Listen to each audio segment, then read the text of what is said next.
So okay, let's start, right?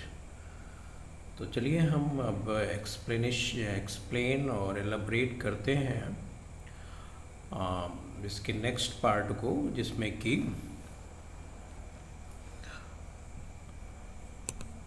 Second stanza आता है, right? We are the music makers by Arthur William S O'Shaughnessy. With wonderful deathless deities, right? देखिए, इसके पहले हम लोगों ने डिस्कशन किया था कि जो आर्टिस्ट होते हैं वो एक्चुअली इनडायरेक्टली लीड करते हैं, वो चेंज लाते हैं और वो अपनी इमेजिनेटिव पावर से वो बहुत आने वाले आगे समय की चीज़ें उस समय लोगों के पास रखते हैं कि जब लोग उसे सोचते नहीं हैं, उसे इम्पॉसिबल मानते हैं। तो चलिए, विद वंडरफुल डेथलेस डिटीज़ क्या है कि जो ये स्टैंजा है, इसमें जो पोएट हाईलाइट करते हैं डिफरेंट आर्टिस्ट्स का जो कंट्रीब्यूशन है दुनिया के लिए, वर्ल्ड के लिए, उसका वो कंट्रीब्यूट कैसे करते हैं, अपनी क्रिएशन से करते हैं। तो ये वंडरफुल डेथलेस डिटीज़ क्या है? डिटीज़ का मतलब क्रिएशन है। ये आपका सॉन्ग आप कह सकते हैं, ऐसे पोएम कह सकते हैं, या कुछ अदर तरीके की पेंटिंग्स कह सकते हैं। तो डिटीज़ एक तरह का क्रिएशन है। वंडरफुल आप समझते हैं, डेथलेस का मतलब इमॉर्टल है ना। तो आप कह सकते हैं कि the immortal songs created by the musicians और poem created by the poets are capable of building new cities and civilization in people's mind, right?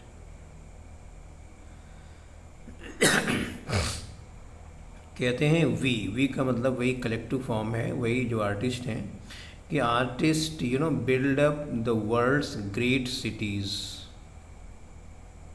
है ना। Build up the world's great cities, या they inspire people to think and feel things that they otherwise don't pay heed to, right? तो ऐसी चीज़ें उन्हें एहसास कराते हैं, उनको फील कराते हैं। And out of a fabulous story we fashion an empire's glory. And out of fabulous story we fashion an empire's glory. तो क्या है कि जो राइटर होते हैं वो कैपेबल होते हैं, या जो आर्टिस्ट हैं वो कैपेबल होते हैं shaping of a glorious empire, right? अपने फेबुलस स्टोरी के थ्रू वो बहुत से एम्पायर को ग्लोरियस बनाते हैं, राइट? आपने देखा होगा हिस्ट्री में कि कितने बहुत से जो राजा लोग हैं पोएट्स को रखते थे अपने दरबार में, उनकी प्रशंसा में बहुत कुछ लिखा करते थे, तो उनके एम्पायर को ग्लोरीफाई करते थे। ऐसा है।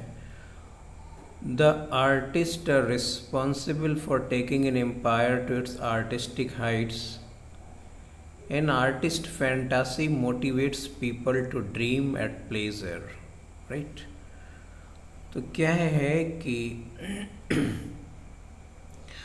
आप जैसे कि हम थोड़ी सी बात यहाँ पे कर लें। देखिए, रामचरितमानस हालांकि रिलीजियस है, लेकिन एक तरह से अब देखा जाए तो हिस्टोरिकल ही एक कहीं ना कहीं से आप पार्ट आता है कि बहुत हिस्ट्री की तो बात है, बहुत पहले की बात है। उन्होंने उसका इस तरह से डिस्क्रिप्शन किया कि देखिए, आज अब उस समय क्या फैक्ट थे वो अलग बात है, लेकिन आखिर जब लोगों ने, मोस्ट ऑफ द लोगों ने कैसे जाना उस रामचरितमानस को। तो जैसे मैं बात कर रहा था कि देखिए भाई, लोगों ने तो पहले क्या फैक्ट था, क्या हुआ था वो अलग बात है, ये नहीं हुआ था क्या था, लेकिन जो जैसे तुलसीदास जी ने लिखी रामचरितमानस या जो रामायण हुई, तो लोगों ने जो उसमें लिखा था उसको पढ़ा और तभी तो अब कहीं ना कहीं इस तरह से जो उन्होंने जो पोएट हैं या राइटर हैं उनको इतना ग्लोरीफाई किया कि लोग मतलब घर घर में आजकल बात होती है कैरेक्टर की, और सेलिब्रेशंस होते हैं, राइट। राम राज्य की बात होती है, किस तरह का राज्य था। तो महाभारत को देख लीजिए आप, उसमें कृष्ण के कैरेक्टर्स को देख लीजिए। आखिर क्या है, अब आखिर जो जिन्होंने लिखा है उनकी ही तो ये आर्ट है कि इन्होंने किस तरह से लिखा, लोगों को कितना इंस्पायर किया, है ना, लोगों ने किस तरह से उसको लिया। तो आप समझिए, है ना। तो ये मतलब जो पावर है आर्टिस्ट का वो ये है ना। आजकल भी लोग बात करते हैं, देखिए मीडिया की बात करते हैं इनसे, क्योंकि ये सब ओपिनियन मोल्डर्स होते हैं, बहुत सी गवर्नमेंट इनकी वजह से बन जाती हैं, गिर जाती हैं। तो ये सब चीज़ें हैं, मतलब आर्टिस्ट का इतना पावर है, उनके इनके उनके क्रिएशन में इतना पावर होता है कि वो किसी एम्पायर को ग्लोरीफाई करते हैं, ग्लोरियस भी बनाते हैं। One man with a dream at pleasure shall go forth and conquer a crown.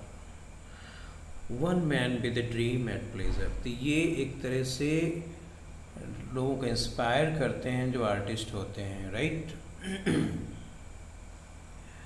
So you can say कि जो आर्टिस्ट फैंटासी होती है वो मोटिवेट्स करती है लोगों को ड्रीम देखने के लिए। या तो आर्टिस्ट की क्रिएशन को कोई पोएम देखिए कितने इंस्पायरिंग होते हैं, किन्हीं किन्हीं पोएम में कितना पैट्रोटिज्म की बात होती है, सोल्जर्स को, आर्मी ऑफिसर्स को किस तरह से वो मोटिवेट कर देते हैं कि वो वार में कितना करेजियसली फाइट करें। अब आजकल आप देख सकते हैं कि बहुत सारी आपके कोर्स में, सीबीएसई में, आईएससी में, स्टेट बोर्ड्स में, डिग्री कोर्सेज में बहुत सारी पोएम्स ऐसी आ गई हैं जो एंटी वार पोएम है, राइट। जिसमें बहुत से जो पोएट हैं, मतलब आर्टिस्ट ही तो हैं, वो क्रिटिसाइज़ करते हैं, वो कहते हैं वॉर नहीं होना चाहिए, राइट। तो उसका बहुत असर होता जा रहा है, डे बाय डे बहुत बड़ा असर पड़ता जा रहा है। तो इनके जो राइटिंग्स हैं ये लोगों की माइंड पर बहुत इम्पैक्ट देते हैं। तो इन यही क्रिएशन को पढ़ करके लोग मोटिवेट हो जाते हैं, इवन किंग तक बन जाते हैं, राइट। और you know shall go for the conquer crown, या स्टेट को जीत लेते हैं और अदर फील्ड में सक्सेस होते हैं इन आर्टिस्ट को क्रिएशन को देख करके, पढ़ करके। So okay, and three with new songs measure can trample a kingdom down, right? So you know that men are mortal, but the works of art transcend the concept of time and space. लेकिन जो art होती है, जो artist का work होता है, वो हमेशा रहता है, राइट। और ये किसी भी सिविलाइजेशन में बड़ा इम्पैक्ट देता है। Okay, so a man with a dream is fit to move forward and do something productive for the society. तो आप जानते हैं कि ये सब लोग एक तरह से आप कह सकते हैं कि जो आर्टिस्ट हैं वो इंस्पायरर हैं, मोटिवेटर हैं, राइट, है ना। जैसे ये इनिशिएटर हैं, किसी चीज़ को इनिशिएट करते हैं, राइट, मतलब लोगों को इंस्पायर करते हैं, ऐसा करो, लोगों को एक्शन लेने के लिए बहुत हाईली मोटिवेट करते हैं। तो ऐसे इन लोगों को क्रिएशन को पढ़ कर, देख कर के लोग मोटिवेट हो जाते हैं और बहुत सारे ऐसे वर्क करते हैं जो सोसाइटी के लिए बहुत ही यूज़फुल होते हैं, you know. So artist can bring change in people's mind and thought the process by giving them the freedom to bring about a revolution for betterment. आप देखेंगे बहुत पहले अलग तरह के राज्य हुआ करते थे, फिर तमाम देशों में क्रांतियाँ हुई, रिवोल्यूशन हुई, ये सब इन्हीं की वजह से हुई। जो आर्टिस्ट हैं, पोइट्स हैं, सिंगर हैं, उन्होंने ऐसी क्रिएशन की, लोगों को आइडियाज़ दिए, या ये लोगों को एक्शन लेने के लिए, लोगों को अगेंस्ट में जाने के लिए ये बहुत बड़ा वर्क करते हैं, इंस्पायर करने के लिए वर्क करते हैं। So they are almost equated with the leaders of tomorrow, आप कह सकते हैं इनडायरेक्टली। उनका जो वर्क है लोगों की सोल पे काम करता है ना।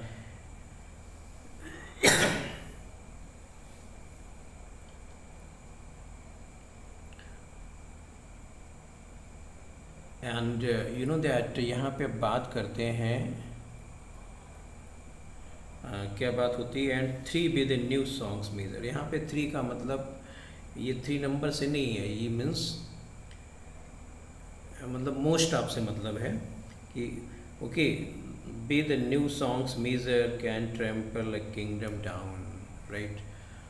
तो इन सब के क्रिएशन से यू नो दैट वर्क से एक जो किंगडम है, जो फ्लोरिस्ट है, वो आपका बिल्कुल क्रैश हो सकता है, उसका डाउनफॉल हो सकता है, हुआ भी है हिस्ट्री में, राइट। तो इस तरह का इनका इम्पैक्ट होता है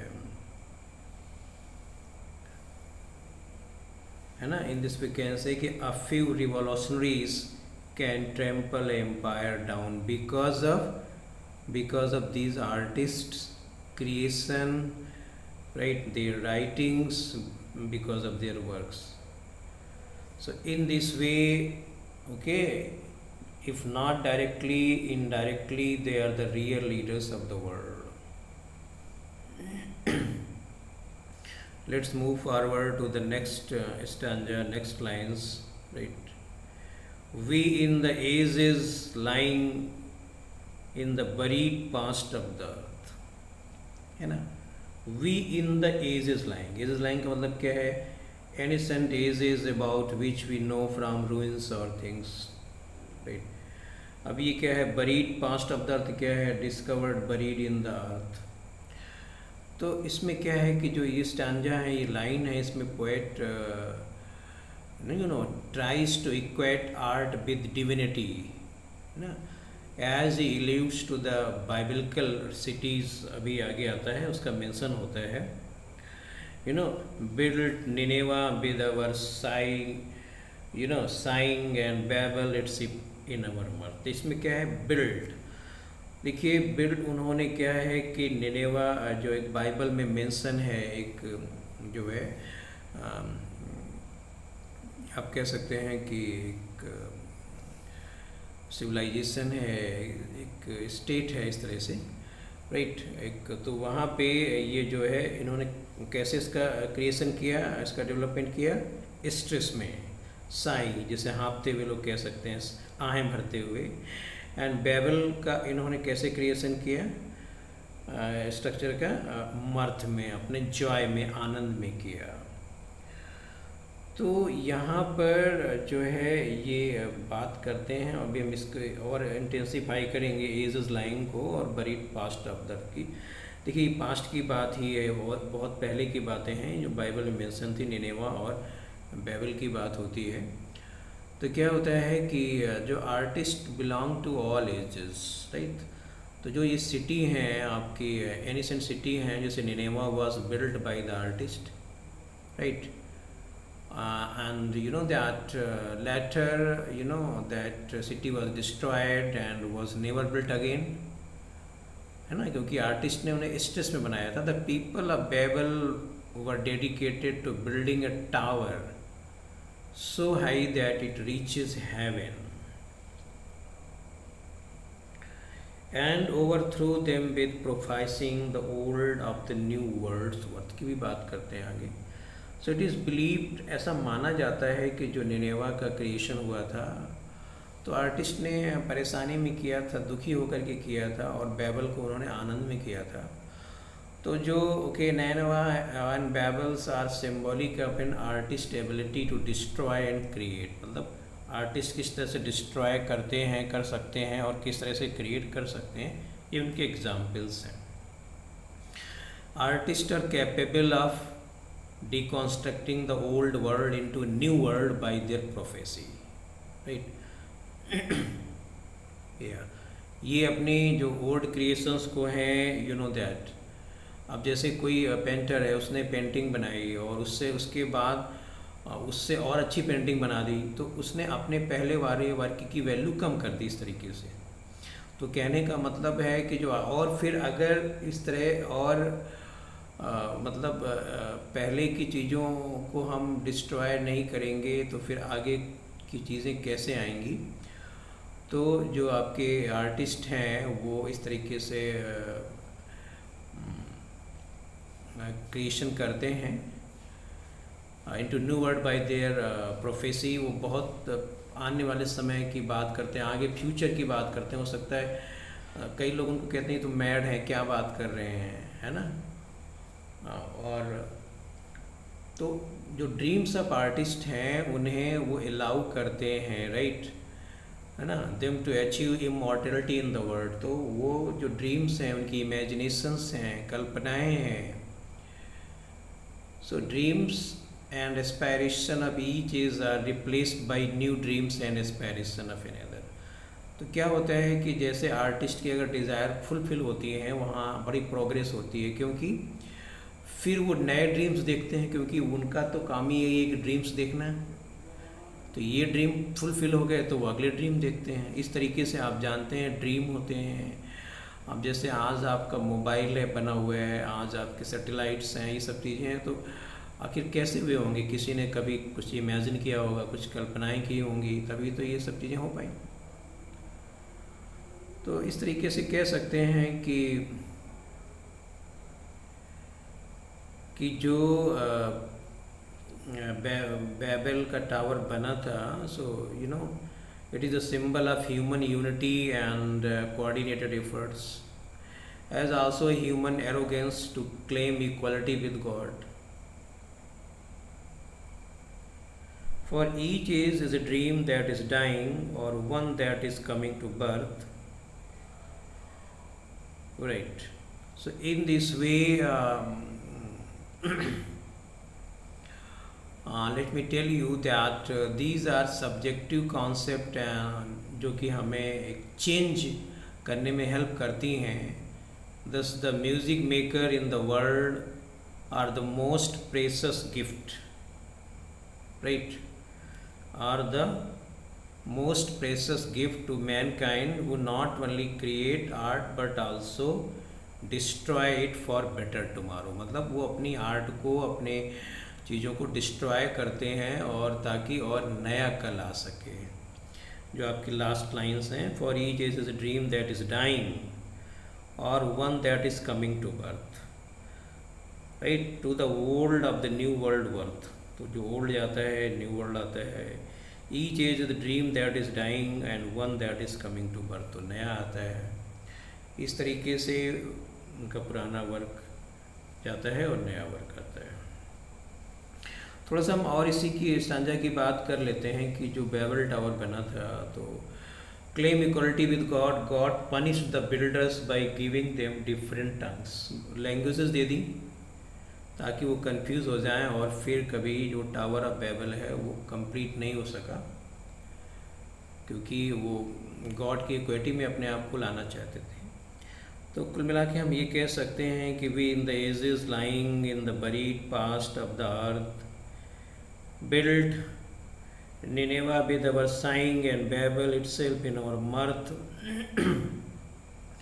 तो जो पोएट्स पर्पस है in using this allusion in this, right, क्या है कि when artist suffer Nineveh is built. जब आर्टिस्ट परेशान होते हैं तो निनेवा बनता है, राइट।